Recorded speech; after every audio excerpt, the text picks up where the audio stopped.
이 코로나 상황이 지속되면서 우울증을 앓거나 자해나 자살 같은 극단적인 선택을 고민하는 청소년이 늘고 있습니다. 우리 아이들의 정신건강 실태와 그에 따른 대처 방법에 대해 칠곡 경북대학교병원 소아청소년 정신건강의학과 정운선 교수와 함께 알아보도록 하겠습니다. 교수님 안녕하세요. 네, 안녕하세요. 어서 오십시오. 계약한 지 2주 정도 지났는데요. 신학기 상담이 많을 때긴 합니다만 코로나 전과 후를 좀 비교해 본다면 그 청소년 상담 경향과 내용이 달라지고 있다고 하더라고요. 실제로 어떻습니까, 교수님? 네, 코로나 이전에는 신학기가 시작되고 나면 한 달 정도 학교에 적응을 하고 나서 그다음에 이제 도움을 요청하는 경우가 많았습니다. 네. 근데 지금은 이제 학기가 시작되자마자 병원을 찾는 경우가 굉장히 많이 늘었고요. 그 이유는 아이들이 학교를 가서 뭐 해? 혼자서 공부할래? 그냥 검정고시로 그냥 진학을 하면 되지 학교는 왜 가나 이런 얘기들을 많이 하게 되어서 그런 것 같습니다. 네.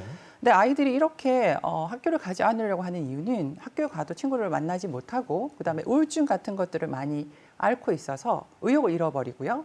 그다음에 그런 고통들을 남하고 나누지를 못하니까 자해를 하거나 커터칼로 팔이나 어깨나 허벅지 같은 안 보이는 곳을 이렇게 끊는 경우가 많거든요. 예. 그런 자신의 고통을 안으로 표현하면서 도움을 요청하러 오는 경우가 늘어나고 있습니다. 그렇군요. 또 우울증을 앓고 있는 청소년들이 굉장히 많이 늘고 있는 걸로 알고 있는데 아무래도 또 코로나19 이후에 학교 갈 일도 적어지고 또 많은 변화도 있다 보니까 더 심각해지진 않을까 우려도 되는 상황입니다. 어떤가요?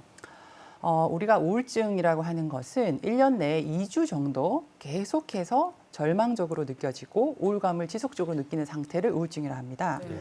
코로나 이전에도 우울증은 아이들 사이에서 특히 청소년 사이에서 굉장히 흔했습니다. 그런데 2020년 청소년 백서를 보면요. 남자아이들의 한 10명 중에 2명 정도, 여자아이의 경우에는 10명 중에 3명 정도가 2주 이상의 우울감을 앓고 있다고 보고를 했었고요. 예. 스트레스를 경험하는 율은 남자의 경우에는 31.7%, 여자의 경우에는 48.8% 거의 절반에 이릅니다. 그런데 지금 코로나 이후에는 여러 가지 조사와 학회의 어떤 보고에 따르면 굉장히 우울증이 많이 늘어나고 있는 상황인데요. 근데 그 이유는 자기 자신을 조절하는 느낌을 가져야 되는 청소년들이 코로나 사태에서 자기 인생을 조절할 수 없다는 느낌을 가지는 절망감을 많이 느끼기 때문이라고 생각합니다. 예. 그런데 이런 아이들의 답답함은 친구들하고 만나서 나만 그런 게 아니구나.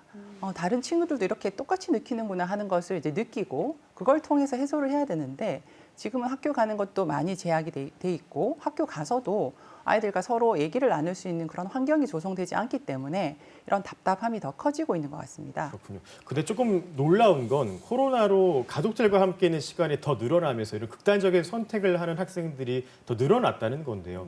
좀 근본적인 이유가 뭘까요? 지금 부모님의 세대와 지금 아이들의 세대는 완전히 경험이 다르죠. 부모님들은 사회에서 요구하는 기준을 맞춰서 적응하고 살아야지 나중에 잘 살 수 있다는 그런 경험과 믿음을 갖고 계십니다. 예. 근데 지금 청소년들은 태어나자마자 이런 스마트폰을 접하고 SNS로 자신의 욕구와 다른 사람의 어떤 생활을 보고 그런 거를 표현하고 이제 나누는 세대인데요. 그런데 부모님이 가지고 있는 어떤 기준을 아이들한테 이렇게 자꾸 같이 있다 보니까 더 말을 하게 되고 표현하게 되고 강요하게 되다 보니까 아이들의 답답함은 더 커지는 것 같습니다. 그래서 부모님들은 아이들한테 너 이렇게 살다가 나중에 큰일이 나. 내가 너를 믿고 이렇게 열심히 사는데 너는 왜 이렇게밖에 안 되니? 이렇게 원망, 협박, 네. 미래에 대한 어떤 그런 걱정들을 자꾸만 아이한테 표현하게 되니까 아이들은 그런 거를 들으면서도 자신을 표현하는 능력이 그만큼 발달하지 못해서 답답하고 그런 것들이 속으로 향하다 보니까 자기 자신으로 향하는 자해, 자살 그런 생각들을 많이 하게 되고 힘들어하는 것 같습니다. 네, 그럼 부모 입장에서도 참 고민이 많을 것 같은데요. 우리 아이들에게 이런 증상들이 나타나면 어떻게 대처하고 또 어떻게 다가가면 좋을까요? 아까 제가 말씀드린 것처럼 우울증은 굉장히 흔한 질병입니다.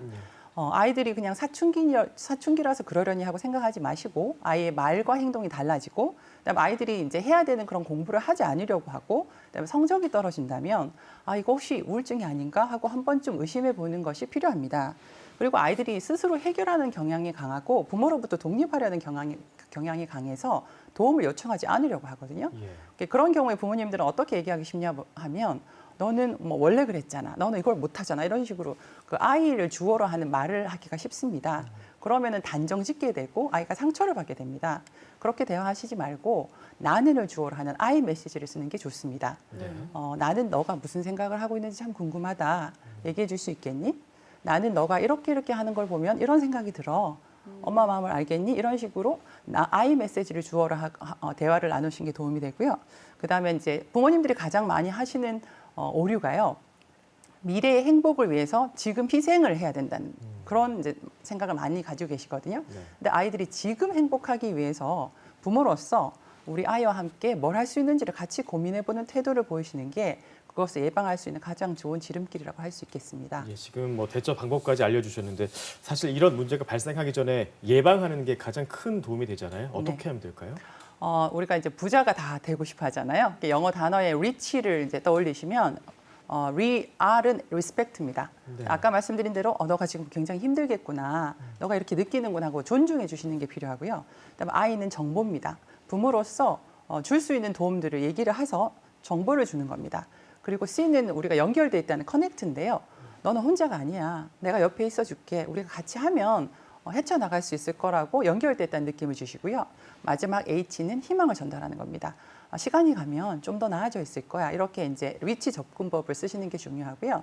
그다음에 정신건강의학과적인 도움을 받는 것을 주저하지 마십시오. 오히려 아이들은 병원에 오고 싶어 하는데요. 부모님들이 못 가게 말리시는 경우가 많거든요. 네. 그리고 항우울제를 쓰면 중독되거나 뭐 이렇게 내성이 생기지 않습니다. 그리고 아이들의 불안과 우울을 줄여서 공부에 더 집중할 수 있게 해줍니다. 그러니까 아이를 돕는 길이고요. 예. 마지막으로 꼭 당부드리고 싶은 것은 민법상에 이제 불법이 됐죠. 아이들을 체벌하는 때리는 일은 좀 금하시기 바랍니다. 왜냐하면요, 아이들은 맞으면 공부하는 뇌가 먼저 망가집니다. 그래서 우리 아이가 공부를 잘하게 도와주시려면 때리지 말고 존중해 주시고 희망을 전달하고 함께 있다는 것을 도움을 요청하면 도움을 줄 수 있다는 것을 전달하는 게 필요할 것 같습니다. 예, 알겠습니다. 오늘 말씀 여기까지 듣겠습니다. 청소년 우울증의 원인과 대책 7구 경북대병원 정운선 교수와 함께했습니다. 고맙습니다. 감사합니다.